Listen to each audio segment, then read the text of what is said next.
Alhamdulillahilladzi biyadihi malakutu kulli syai'in wa ilayhi turja'un. Asyhadu an la ilaha illallah ya'lamu ma tusirruna wa ma tu'linun. Wa asyhadu anna Muhammadan abduhu wa rasuluh. Ahada ashabahu ala an yakunu al-haqqa bi ridaillahi wa bihi ya'malun. Allahumma salli wa sallim wa barik ala sayyidina Muhammad wa ala alihi wa sahbihi alladhina ja'alul haqqa fawqa ru'usihim wal batila tahta aqdamihim wa kadhalika yaf'alul mukhlisun. Amma ba'du, ma'asyiral muslimin rahimakumullah, usihi wa iyyakum bi taqwallah. Qala Allah Ta'ala fi kitabihil karim, a'udzu billahi minasy syaithanir rajim.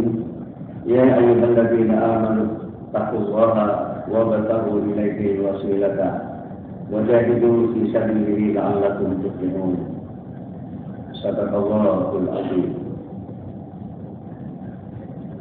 Hadirin jamaah Jumat yang berbahagia, mari kita bersyukur kehadirat Allah Subhanahu wa ta'ala. Alhamdulillah atas rahmat dan petunjuk Allah. Pada siang hari ini di tengah-tengah kesibukan kita masih sempat hadir di tempat ini untuk melaksanakan salah satu kewajiban kita kepada yang mudah-mudahan Allah akan melimpahkan rahmatnya kepada kita semua. Semoga salawat dan salam hadirin jamaah Jumat yang berbahagia selalu dilimpahkan kepada junjungan kita Rasulullah Muhammad sallallahu alaihi wasallam, kepada keluarga dan para sahabatnya, serta kepada siapapun yang istiqomah mengikuti petunjuk-petunjuk. Hadirin jamaah Jumat yang berbahagia, hari ini di sudut-sudut tertentu kota Surabaya mulai ramai dan cenderung macet, karena saat ini adalah pengumuman untuk tingkat SLTA hasil lunas kemarin. Ada hal menarik, ada sebuah fenomena sosial keagamaan yang patut kita cermati ketika para siswa kita bersiap-siap melaksanakan lunas. Sudah barang tentu dengan segala macam persiapan, mereka belajar intensif beberapa bulan sebelumnya. Tapi ada hal yang menarik untuk kita cermati. Misalnya tidak sedikit rombongan guru-guru yang berdatangan ke tempat-tempat yang dianggap yang mustajab barangkali seperti itu. Kemakan para sunan paling tidak wal minimum. Ada yang mengajak muridnya, ada hanya yang sekedar gurunya, untuk berdoa dengan perantaraan para wali. Doa dengan menggunakan perantara itu hadirin jamaah Jumat yang berbahagia. Dalam agama disebut dengan tawassul. Jadi kalau kita ditanya orang apakah tawassul itu ada, jawabannya ada. Tapi tawassul yang bagaimana, mari kita cermati apa yang dilakukan oleh masyarakat di sekitar kita. Hadirin jamaah Jumat yang berbahagia, di dalam surat Al-Maidah ayat 35 Allah tegas menyatakan, wahai orang-orang yang beriman, bertakwalah kalian kepada Allah. Wabtaghu ilaihi wasilah, carilah jalan untuk memperoleh rahmat, carilah jalan agar kalian sukses. Wajahidu bisa pilih, tetapi berusahalah, berjuanglah kalian di jalannya. Mudah-mudahan kalian akan mendapat keberuntungan. Berdasarkan ayat ini hadirin jamaah Jumat yang berbahagia, kemudian para ulama membahas apa yang dikatakan sebagai tawassul. Nah, sepanjang riwayat yang sah dan dapat kita temukan, maka tawassul yang digunakan itu hanya ada 3 macam.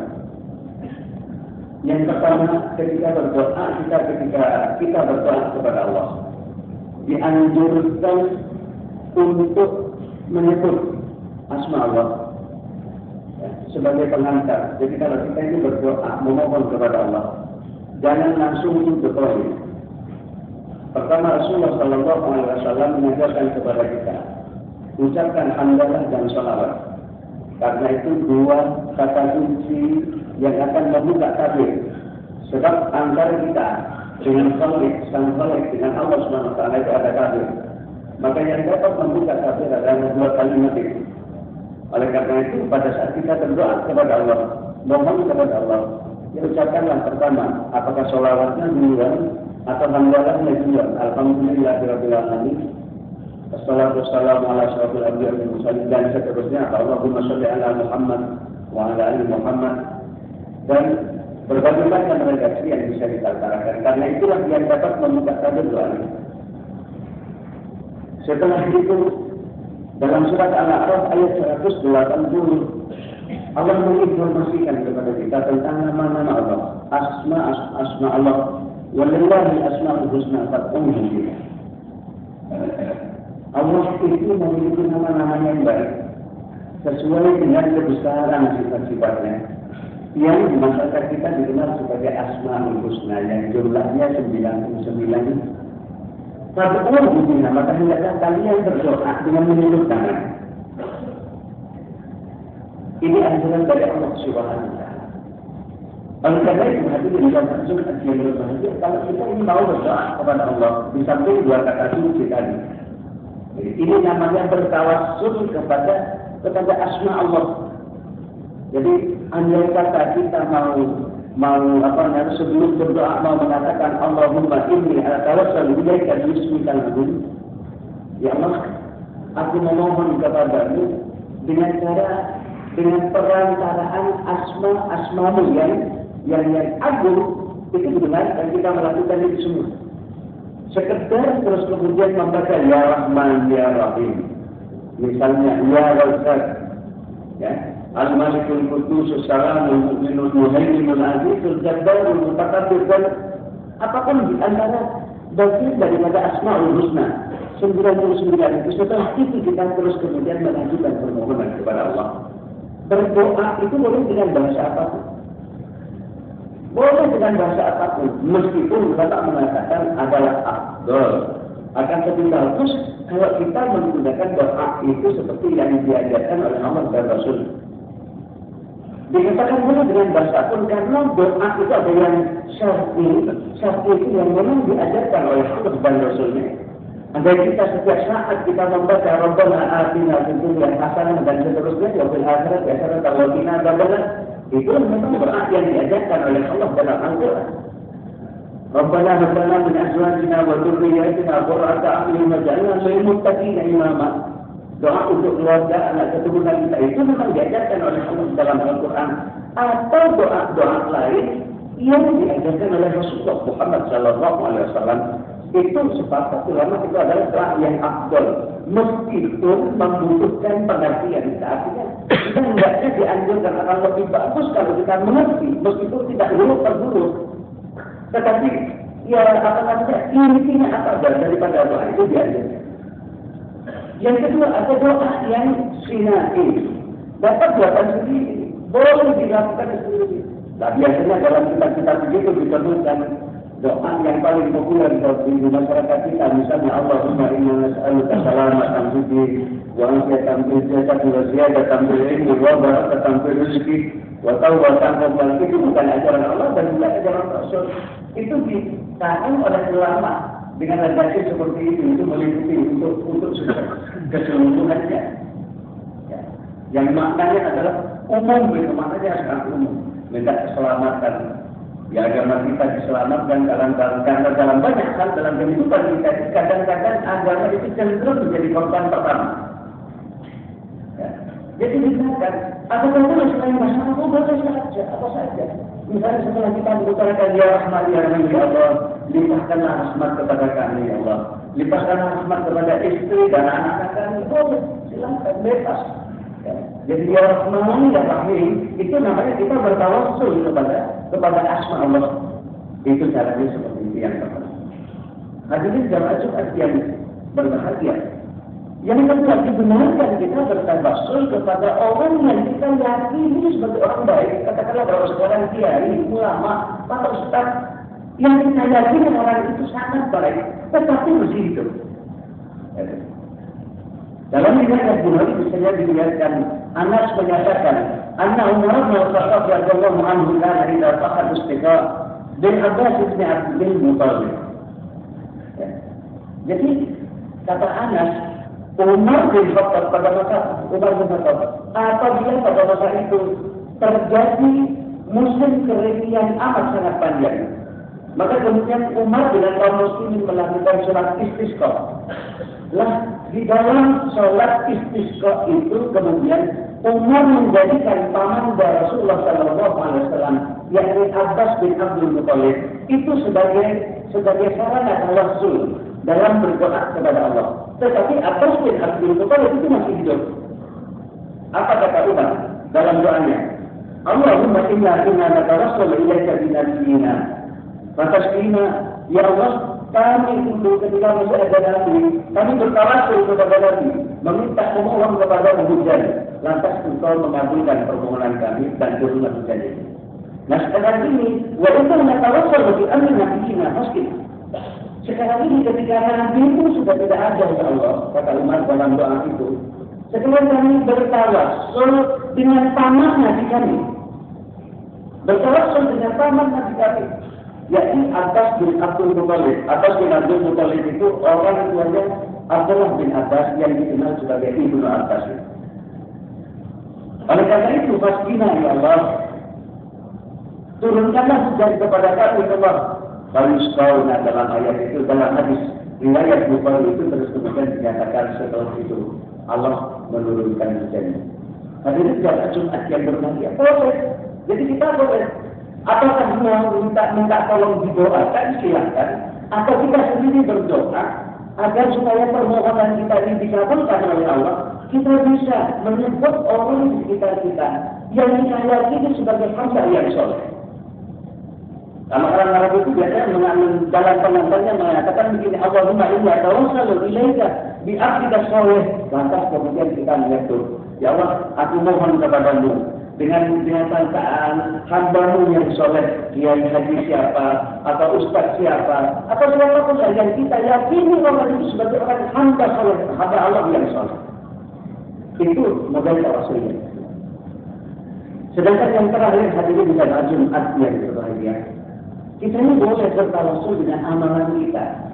Amal yang kita yakini terbaik dan kita lakukan semata karena berharap ikhlas dari Allah, berharap ridha dari Allah Subhanahu wa Ta'ala.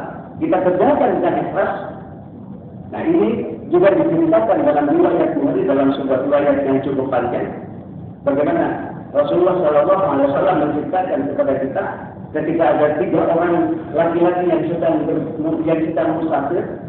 Dan tiba-tiba ketika mereka sudah berada di lereng sebuah gunung, tiba-tiba muncul hujan dan badai yang amat yang sangat deras. Tidak ada tempat perlindungan bagi mereka bertiga selain mereka masuk ke dalam gua satu-satunya yang ada kebetulan di dekat mereka.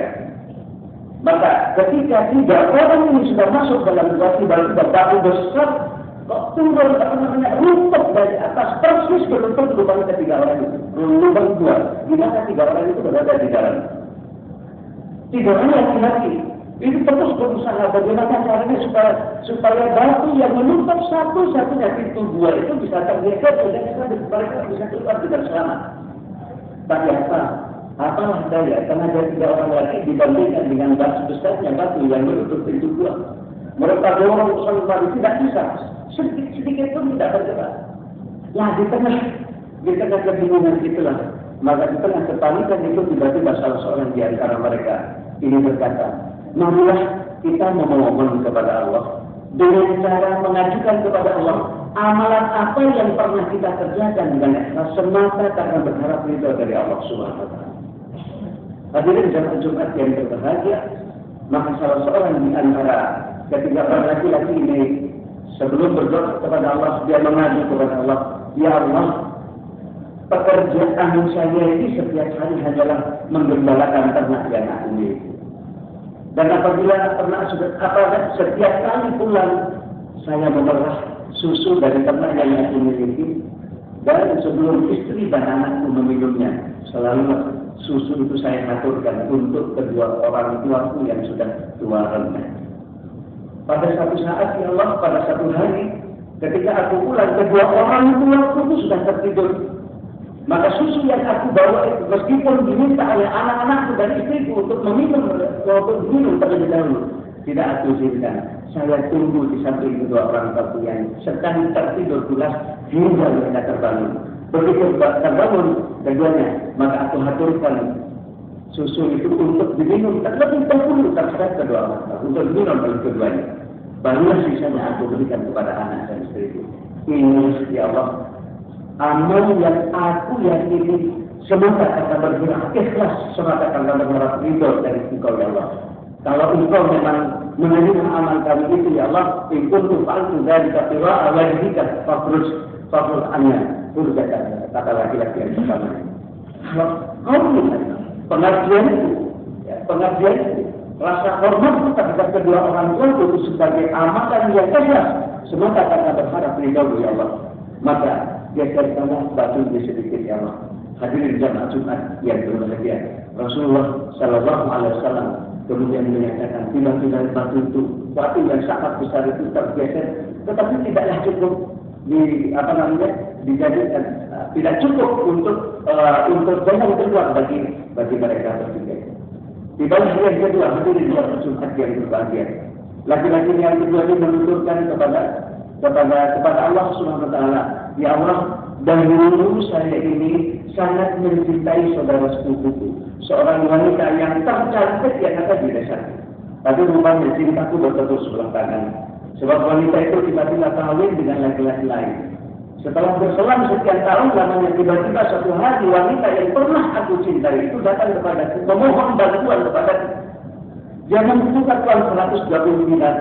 Saya katakan kepadanya, kalau engkau bersedia melayani aku, kalau kau bersedia melayani hawa tersebut, saya berikan bantuan kamu.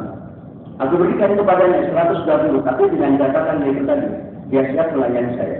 Maka ketika saya sudah hampir melakukan perbuatan terkutuk itu ya Allah, tiba-tiba wanita yang sudah hampir aku zinai itu, tiba-tiba wanita itu mengatakan, bertakwalah kepada Allah, takutlah kau kepada siksa Allah, dan jangan sekali-kali membuka tutup kecuali dengan hak. Serentak begitu aku mendengar omongan perkataan dari wanita itu ya Allah, tiba-tiba aku meloncat dari tempat itu dan tidak jadi melakukan perbuatan keji, sementara uang 120 dinar aku ikhlaskan kepadanya. Ya Allah, Allahumma inni fa'iduntu fa'altu dzalika tiwa'a wajhika fatrus anta berjatan ya Allah. Inilah amal yang menurut saya Allah terbaik yang pernah aku lakukan. Menghindar dari perbuatan keji karena takut kepada siksa-Mu ya Allah. Kalau kau anggap itu sebagai ikhlas aku lakukan karena berharap ridho-Mu semata ya Allah, maka selamatkan fakhruj anna hujjatan. Maka setelah diamini oleh dia dari tiba-tiba hadirin jamaah Jumat yang berbahagia, batu itu terpental, tapi sekali lagi masih belum cukup bagi ketiganya untuk bisa keluar dari depan kami.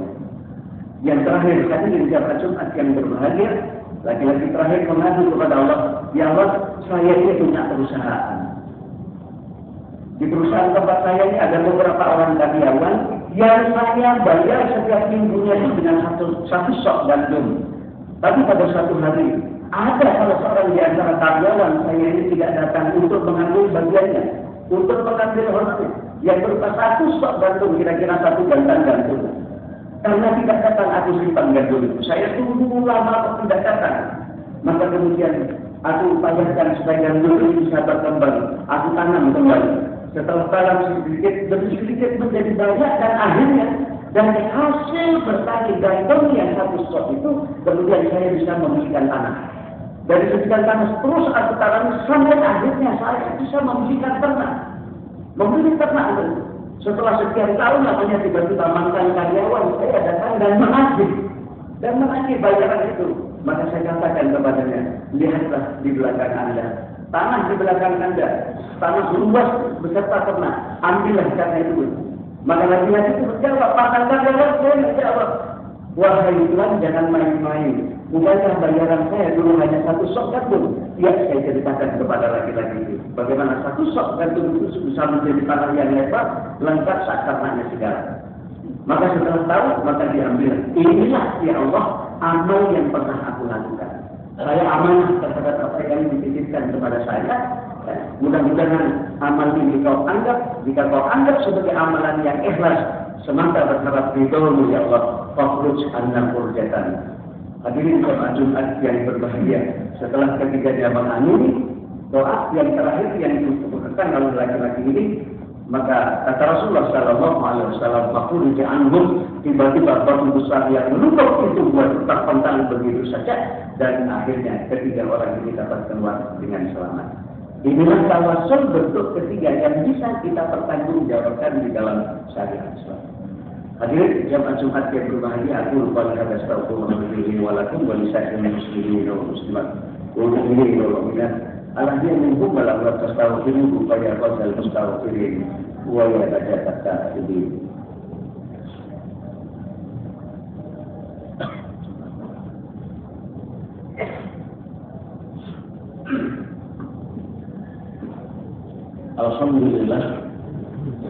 Alhamdulillahilladzi amara ibadahu bil syar'i wal amali bihi wa bayyana halal wal haram ala lisan rasulil alamin wa kataba sa'adata liman amila bi kitabil mubin wa qadara bil jannati wasyaqa'i ala man qala ta'ala fala yus'alu ma yaf'alu wa hum yus'alun.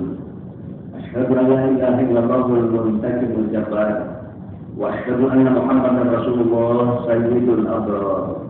Allahumma salli wa sallim wa barik ala Muhammadin nabiyil mukhtar wa ala alihi wa sahbihi kullama dzakirun. Amma ba'du fa ya ibadallah, usikum wa iyaya bi taqwallah. Qala Allah Ta'ala fi kitabihil karim, a'udzu billahi minasy syaithanir rajim, ya ayyuhalladzina amanu taqullaha wa tanzur nafsun ma qaddamat lighadan wattaqullaha innallaha khabirun bima ta'malun. Sadaqallahu alazim. Hadirin jemaah Jumat yang berbahagia, sekali lagi mari kita bertakwa kepada Allah dengan sebenar-benarnya takwa.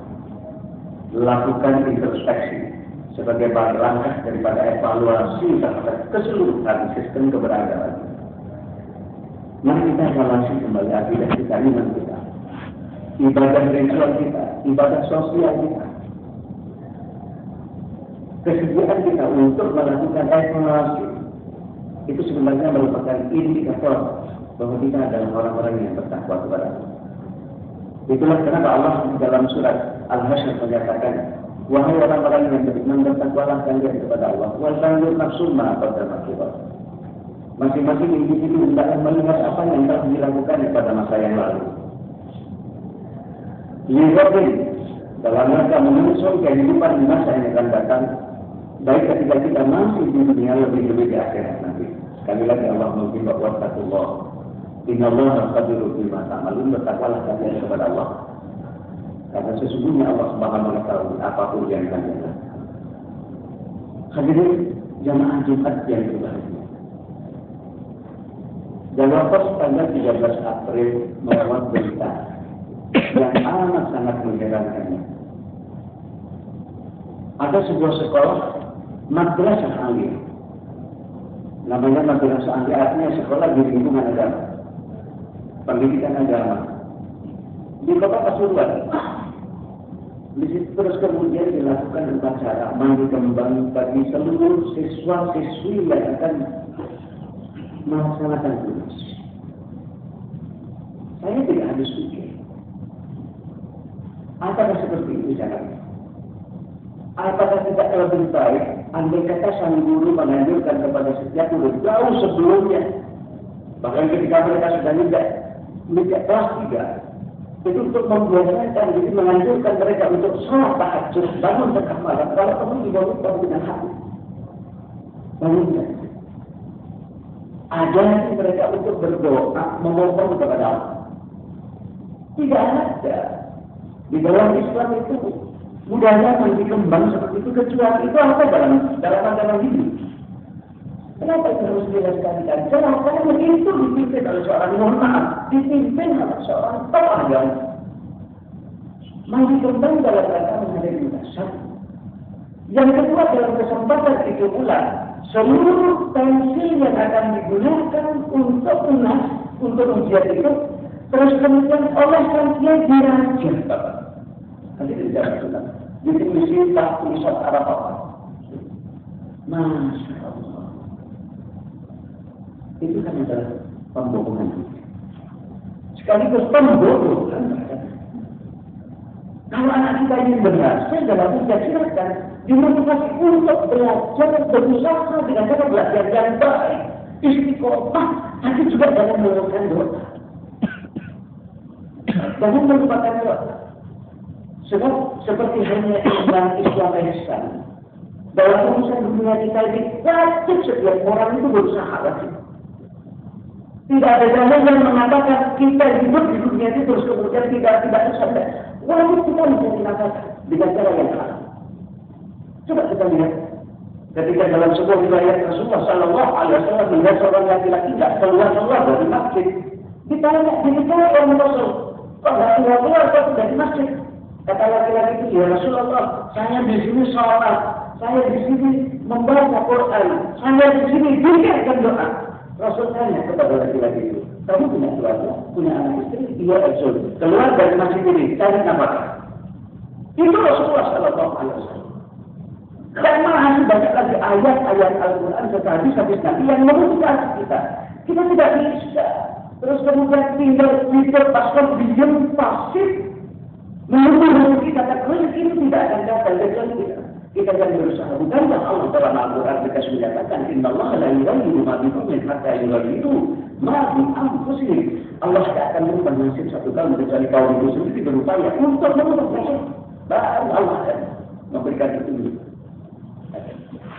Bagaimana mungkin menghadapi urusan terus kemudian hanya tensinya dirajam, diberi azimat kata-kata seperti ini. Emangnya tensi itu nanti bisa mengambil jawaban yang benar. Bukan kalau betul-betul terjadi seperti itu. Saya kira betul terjadi, ada fotonya kok. Jawab pos 13 April yang lalu. Ini pembohongan publik dan pembodohan terhadap anak-anak. Tapi persiapkan anak kita belajar. Kuasai ilmu itu menjadi terus dikuasai. Anak kita jangan sampai tidak bisa matematika, tidak bisa bahasa Inggris, tidak bisa komputer. Tetapi jangan lupa, jangan sampai anak kita buta huruf Quran. Jangan sampai anak kita itu tidak sholat. Persiapkan untuk kebutuhan dunianya, untuk kebutuhan akhirat jangan. Persiapkan, tapi bukan dengan cara ambil jalan pintas seperti ini modal instan. Anak dimana kembang tidak ada satupun dalil yang menggunakan cara-cara. Tapi kita bertawasul, tetapi jangan bertawasul kepada orang yang sudah mati. Jangan bertawasul kepada orang yang sudah mati. Sebab andai kata itu bisa, pastilah Umar bin Khattab tidak bertawasul kepada pamannya, tidak bertawasul kepada paman Rasulullah Sallallahu Alaihi Wasallam atas bin Abdul Muthalib. Langsung saja datang ke makam Rasul bertawasul kepada makam Rasul, kepada Rasulullah yang sudah wafat. Tapi sekali lagi sampai saat ini saya belum pernah menemukan dalilnya seperti itu. Yang ada dibenarkan kita bertawasul kepada orang soleh yang masih hidup, bukan kepada pihak yang sudah mati. Hadirin jamaah Jumat yang berbahagia, mudah-mudahan sekali informasi ini bisa menambah wawasan. Agar ibadah kita menjadi semakin benar, semakin baik.